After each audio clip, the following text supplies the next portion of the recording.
ಎಲ್ಲರಿಗೂ ನಮಸ್ಕಾರ. ಮತ್ತೊಂದು ವಿಡಿಯೋಗೆ ಸ್ವಾಗತ. ಬಿಗ್ ಬಾಸ್ ಸೀಸನ್ 11ನೇ ವಾರ ನಾಮಿನೇಷನ್ ಪ್ರಕ್ರಿಯೆ ಮುಗಿದು ಟಾಸ್ಕ್ ಕೊಡೋ ರೀತಿ ಕಾಣ್ತಾ ಇದೆ. ಪ್ರೋಮೋ ಅದೇ ರೀತಿ ಇದೆ. ಈಗ ಜಸ್ಟ್ ಪ್ರೋಮೋ ಬಂದಿದೆ. ಆ ಪ್ರೋಮೋದಲ್ಲಿ ಏನಿದೆ ಇಲ್ಲಿ ಕ್ಲಿಯರ್ ಕಟ್ ಆಗಿ ಗೊತ್ತಾಗುತ್ತೆ. ಎರಡು ತಂಡದ ನಾಯಕರಾಗಿ ಹನುಮಂತು ಮತ್ತು ಗೌತಮಿ ಜಾಧವ್ ಅವರು ಸೆಲೆಕ್ಟ್ ಆಗಿದ್ದಾರೆ.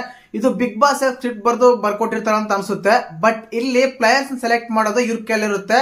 ಅವರು ಆಡ್ಬೇಕಾ ಆಡಲ್ವಾ ಅನ್ನೋದು ಅವ್ರ ಸ್ವಂತ ನಿರ್ಧಾರ ಆಗಿರುತ್ತೆ. ಆ ನಿರ್ಧಾರ ಅಂತ ಬಂದಾಗ ಇಲ್ಲಿ ಕ್ಲಿಯರ್ ಕಟ್ ಆಗಿ ಗೊತ್ತಾಗುತ್ತೆ. ನಮ್ಮ ಗೌತಮಿ ಅವರು ಮೋಕ್ಷಿತ್ ಅವರು ಸೆಲೆಕ್ಟ್ ಮಾಡಿದ್ದಾರೆ. ಮತ್ತೆ ಮೋಕ್ಷಿತಾ ಮೇಡಮ್ ಅವರು ಗೌತಮ ಟೀಮಿಗೆ ಹೋಗಿದಾರ ಆಡ್ತಾರ ಅಂತ ನೋಡೋದಾದ್ರೆ ಇಲ್ಲಿ ಕ್ಲಿಯರ್ ಕಟ್ ಆಗಿ ಟ್ಯಾಗ್ಲೈನ್ ಬರ್ತಿದ್ದಾರೆ ಬಿಗ್ ಬಾಸ್ ಅವರು.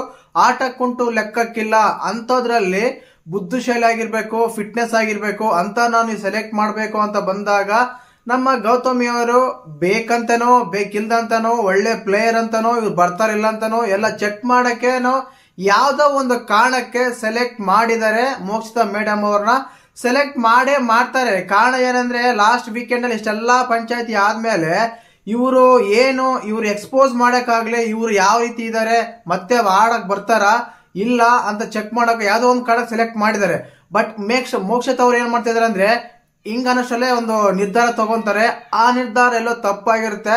ಯಾಕಂದ್ರೆ ಆಟ ಅಂತ ಬಂದಾಗ, ವ್ಯಕ್ತಿತ್ವ ಅಂತ ಬಂದಾಗ, ಏನೋ ಒಂದು ಎಕ್ಸ್ಪೋಸ್ ಮಾಡ್ಬೇಕು, ಏನೋ ಆಡ್ಬೇಕು ಅಂತ ಬಂದಾಗ ನಾವು ಸ್ವಲ್ಪ ಥಿಂಕಿಂಗ್ ಮಾಡಿ ಆಲೋಚನೆ ಮಾಡಿ ಒಂದು ನಿರ್ಧಾರ ತಗೋಬೇಕಾಗುತ್ತೆ. ಬಟ್ ಈ ಪ್ರೋಮೋ ಗಮನಿಸಿದಾಗ ಹಾಗಾದ್ರೆ ಮೋಕ್ಷಿತಾ ಅವರು ಗೌತಮಿ ಟಿವಿ ಸೇರ್ಕೊಂತಾರ ಇಲ್ಲ ಅಂತ ನೋಡೋದಾದ್ರೆ ಒಂದು ರಿವ್ಯೂ ಮಾಡಿ ಮಾತಾಡೋಣ. ದಯವಿಟ್ಟು ಚಾನಲ್ ಯಾರು ಹೊಸ ನೋಡ್ತಾ ಇದ್ರೆ ಮಿಸ್ ಮಾಡ್ದೇನೆ ಸಬ್ಸ್ಕ್ರೈಬ್ ಮಾಡಿ, ಲೈಕ್ ಮಾಡಿ, ಶೇರ್ ಮಾಡಿ. ಪ್ರೋಮೋದಲ್ಲಿ ನೋಡ್ತಾ ಇದ್ರ 2 ಬೋರ್ಡ್ ಇದಾವೆ. 5 ಜನ ಸೆಲೆಕ್ಟ್ ಮಾಡಬೇಕು. ಆ 5 ಜನದಲ್ಲಿ ಇವರಿಬ್ಬರು ನಾಯಕರಾಗಿರ್ತಾರೆ, ಹನುಮಂತು ಮತ್ತು ಗೌತಮಿ. ಅದರಲ್ಲಿ ಬಂದಾಗ ನಮ್ಮ ಹನುಮಂತ್ ಅವರು ಮೊದಲದಾಗಿ ಗೋಲ್ಡ್ ಸುರೇಶ್ ಅನ್ನ ಸೆಲೆಕ್ಟ್ ಮಾಡಿ ಆಲ್ರೆಡಿ ಫೋಟೋ ಆ ಒಂದು ಟೇಬಲ್ ಅಲ್ಲಿ ಹಾಕಿದ್ದಾರೆ. ಸೆಕೆಂಡ್ ಅಂತ ಬಂದಾಗ ಚೈತ್ರನ ಮತ್ತು ಗೌತಮಿ ಅವ್ರನ್ನ ಸೆಲೆಕ್ಟ್ ಮಾಡ್ತಾರೆ.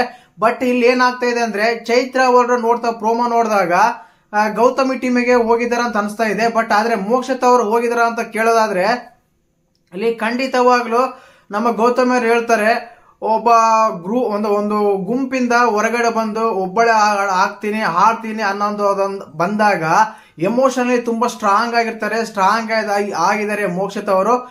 ಸ್ವಲ್ಪ ಕಷ್ಟನೇ, ಅಷ್ಟು ಈಸಿ ಏನಲ್ಲ, ಆದ್ರೂ ಆಟ ಆಡ್ತಾರೆ ಅಂತ ಕಾರಣ ಕೊಟ್ಟು ಸೆಲೆಕ್ಟ್ ಮಾಡಿದ್ದಾರೆ. ಆ ಟೈಮಲ್ಲಿ ಮೋಕ್ಷಿತಾ ಅವ್ರು ಹೋಗಿ ಮಿರರ್ ಹತ್ರ ಮಾತಾಡ್ತಾರೆ. ನಾನು ಯಾರನ್ನೋ ಮೆಚ್ಚಕ್ ಬಂದಿಲ್ಲ, ಒಬ್ಬಳೆ ಆಡಕ್ ಬಂದಿನಿ, ಯಾವುದೋ ಒಬ್ಬ ವ್ಯಕ್ತಿಯಿಂದ ನಾನು ಮುಂದೆ ಹೋಗಿದ್ದೀನಿ ಅನ್ನೋದಾದ್ರೆ ಅಲ್ಲಿ ಕ್ಲಿಯರ್ ಕಟ್ ಆಗಿ ಗೊತ್ತಾಗುತ್ತೆ. ನೀವು ಒಂದ್ ವೇಳೆ ಮಂಜಣ್ಣನ, ವಿಕ್ರಮನ್ನ ಇವ್ರನ್ನ ಯಾನು ಎದುರು ಹಾಕೊಂಡು ಆಡಿಲ್ಲ ಅಂದ್ರೆ ನೀವು ಒಂದು ಹಾಡಿನರಿ ಅಂದ್ರೆ ಕಾಮನ್ ಆಗಿ ಒಂದು ಕಂಟೆಸ್ಟೆಂಟ್ ಆಗ್ತಾ ಇದ್ರಿ. ಬಟ್ ಇವ್ರನ್ನ ಎದುರು ಹಾಕೊಂಡು ನೀವು ಇರೋದಕ್ಕೇನೆ ತುಂಬಾ ಪಾಪ್ಯುಲರ್ ಆಗಿದ್ರೆ ಯಾವುದೇ ಸಂದೇಹನ ಬೇಡ, ಕ್ಲಿಯರ್ ಕಟ್ ಆಗಿ ಗೊತ್ತಾಗುತ್ತೆ, ಸಂದೇಹನೇ ಇಲ್ಲ. ನೀವು ಒಂದ್ ವೇಳೆ ಅವ್ರಿಬ್ಬರನ್ನ ಎದುರಾಕೊಂಡಿಲ್ಲ ಅಂದ್ರೆ ನೀವು ಕಾಮನ್ ಈಗ ಐಶ್ವರ್ಯ ಹೇಗಿದಾರೋ ಅದೇ ರೀತಿ ಆಗ್ತಾ ಇದ್ರೆ ನಿಮ್ಮಲ್ಲಿ ಸ್ಪೆಷಲ್ ಏನ್ ಕಾಣ್ತಿರ್ಲಿಲ್ಲ. ಅದು ಕ್ಲಿಯರ್ ಕಟ್ ಆಗಿ ಕಾಣ್ತಾ ಇದೆ. ಅದ್ರ ಬಗ್ಗೆ ಯಾವುದೇ ಸಂದೇಹ ಬೇಡ. ಒಳ್ಳೆ ಪ್ಲಾನ್ ಮಾಡಿದ್ರ ಅಂದ್ರೆ ಆಟನ ಆಡ್ತಾ ಇದ್ರೆ ಓಕೆ. ಬಟ್ ಮೊನ್ನೆ ಕ್ಯಾಪ್ಟನ್ ಅಂತ ಬಂದಾಗ ಅವ್ನ್ ಕೇಳ್ಬೇಕಂದಾಗ ನಾನು ಕೇಳಲ್ಲ, ಇವಾಗ ಗ್ರೂಪ್ ಅಂತ ಬಂದಾಗ ನಾನು ಅವ್ನ ಗ್ರೂಪ್ ಅಲ್ಲಿ ಸೇರಲ್ಲ ಅನ್ನೋದು ನಿಮ್ಮ ಆಟಕ್ಕಾಗ್ಲಿ ಕಪ್ಪು ಗೆಲ್ಲುವಂತ ವ್ಯಕ್ತಿತ್ವ ಅದು ಆಗಲ್ಲ. ಒಳಗಡೆ ಆಗ್ಲಿ ಮನೆಯಿಂದ ಹೊರಗಡೆನ ಆಗ್ಲಿ ಈ ವ್ಯಕ್ತಿತ್ವ ಇರೋರು ತುಂಬಾ ಕಷ್ಟ ಆಗುತ್ತೆ. ಬೇರೆ ಹತ್ರ ಮಿಂಗಿಲ್ ಆಗೋದಾಗ್ಲಿ, ಬೇರೆ ಹತ್ರ ಮಾತಾಡೋದಾಗ್ಲಿ ಅಂತ.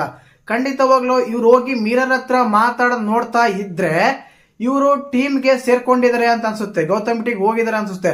ನನ್ನ ಪ್ರಕಾರ ಕೇಳಿದ್ರೆ ಹೋಗ್ಬೇಕು, ಹೋಗಿ ಅವ್ರ ಹತ್ರ ಗೆದ್ದು ನೋಡಿಸ್ಬೇಕು ಅವ್ರಿಗೆ. ಯಾಕಂದ್ರೆ ಅವ್ರ ತಂಡದಲ್ಲಿ ಹೋಗಿ ಒಳ್ಳೆ ಪರ್ಫಾರ್ಮೆನ್ಸ್ ಕೊಟ್ಟು ಅವ್ರ ಹತ್ರ ಉತ್ತಮ ಅಂತ ತಗೊಂಡ್ರೆ ಅವಾಗ ನಿಮ್ ಆಟಕ್ಕೆ ಒಂದು ಅರ್ಥ ಬರುತ್ತೆ, ಒಂದು ಆಟಕ್ಕೆ ಒಂದು ಇದು ಇರುತ್ತೆ.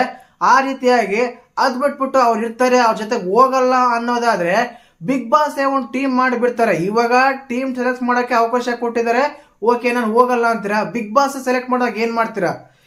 ನಿಮ್ಗೆ ಗೌತಮಿಗೆ ಮಂಜಾಣಿಗೆ ಟೀಮ್ ಮಾಡಿಬಿಟ್ಟಿರ್ತಾರೆ. ನಾನು ಟೀಮ್ಗೆ ಹೋಗೋದೇ ಇಲ್ಲ ಅಂದ್ರೆ ಬಿಗ್ ಬಾಸ್ ನಿರ್ಧಾರನ ನೀವು ತಳ್ದಂಗ ಅಂದ್ರೆ ತಪ್ಪು ನಿರ್ಧಾರನ ತಗೊಂಡಂಗಾಗುತ್ತೆ. ಬಿಗ್ ಬಾಸ್ ನಿರ್ಧಾರನೇ ನೀವು ಕ್ಲೋಸ್ ಮಾಡ್ದಂಗಾಗುತ್ತೆ. ಆ ನಿರ್ಧಾರ ನಾನು ಒಪ್ಪಲ್ಲ ಅನ್ನೋಕ್ಕಾಗಿರುತ್ತೆ. ನೀವಿರೋದು ಬಿಗ್ ಬಾಸ್ ಮನೇಲಿ, ಬಿಗ್ ಬಾಸ್ ಮನೆ ಮಾತನ್ನು ಕೇಳಲೇಬೇಕು. ಅಂತ ಟೈಮಲ್ಲಿ ನೀವು ಕೇಳಲ್ಲ ಅಂದ್ರೆ ಯಾವುದೇ ಒಂದು ನಿರ್ಧಾರ ತಗೊಂಡಾಗ ಇದಕ್ಕೆ ಬೆಲೆ ಕಟ್ಬೇಕಾಗುತ್ತಂತೆ. ಲಾಸ್ಟ್ ಇಲ್ಲಿ ಪಂಚಾಯತಿಯಲ್ಲಿ ಕಿಚ್ಚ ಸಾರು ಹೇಳಿದ್ರು.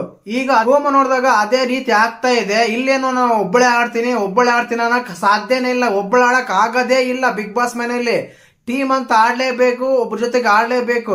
ಏನ್ ಟಾಸ್ಕ್ ಅಂತ ಬರ್ಲಿ, ಒಂದು ಎಮೋಷನ್ ಅಂತ ಬರ್ಲಿ, ಯಾಕಂದ್ರೆ ಅಲ್ಲಿ ನಿಮ್ ಮನೆ ಅಲ್ಲ, ನೀವು ರೂಲ್ಸ್ ಮಾಡಂಗ್ ನಡೆಯಕ್ ಆಗಲ್ಲ. ಅಲ್ಲಿ ಬಿಗ್ ಬಾಸ್ ಯಾವ ರೀತಿ ರೂಲ್ಸ್ ಮಾಡ್ತಾರೋ ಆ ರೀತಿ ನೀವು ಆಡ್ಬೇಕಾಗುತ್ತೆ.